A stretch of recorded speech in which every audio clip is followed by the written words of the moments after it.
দর্শক, এই মুহূর্তে আছি সিলেট আন্তর্জাতিক বিমানবন্দরে। কিছুক্ষণের মধ্যেই হামজা চৌধুরী তিনি বাংলাদেশে অবতরণ করবেন এবং তিনি হবিগঞ্জের উদ্দেশ্যে রওনা হবেন। এই সিলেট থেকে তিনি কিভাবে হবিগঞ্জ যাবেন, তার যাওয়ার প্রক্রিয়াটা কি হবে সেটা নিয়ে নিশ্চয়ই দর্শক আপনাদের অনেকের প্রশ্ন আছে, যেটি হচ্ছে যে ছাদখোলা গাড়িতে করে হামজা চৌধুরী সিলেট থেকে হবিগঞ্জ যাওয়া হতে পারে এমন একটা কথা আমরা শুনছি।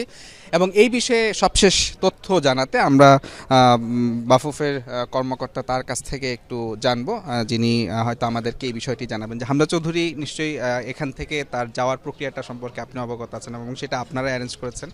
ঠিক কিভাবে কোন প্রক্রিয়ায় তিনি এখান থেকে হবিগঞ্জ যাবেন? ধন্যবাদ। উনি এখানে আসার পরে আমরা ওনাকে বোর্ডিং ব্রিজে রিসিভ করব, পিএফিতে আনবো, ওনাকে ফুলের মালা দিব ওনার ফ্যামিলির সহ। দেওয়ার পরে ওনাকে আপনাদের সামনে যদি উনি ইন্টারেস্ট থাকে আমরা রিকোয়েস্ট করবো আপনার সাথে একটু কথা বলতে, যদি কথা বলে দ্যাটস কথা শেষে ওনাকে আমরা একটা গাড়ি জিপ গাড়ি নিয়েছি, যেটা যে কোনো মতো উনি খুলতে পারবেন। ডিফেন্ড করে ওনার সাপোর্টার এবং ওনার ভালোবাসার যে লোকগুলো রাস্তায় দাঁড়া থাকবে, ওরা যদি ওনাকে হাততালি দেয় তাহলে উনি হয়তো উঠে সবাইকে হাতে তালি দিয়ে এইভাবে উনি হবিগঞ্জ যাবে।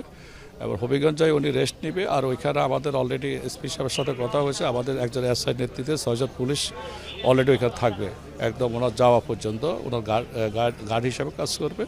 আর উনি কালকে যখন বিকেলবেলা চলে আসবে, আসার পর তো 8:50 রাত্রে ফ্লাইট ইউএস বাংলা ঢাকার উদ্দেশ্যে রওনা হয়ে যাবেন। দেন ঢাকাতে বাকিটা অ্যারেঞ্জ করবো।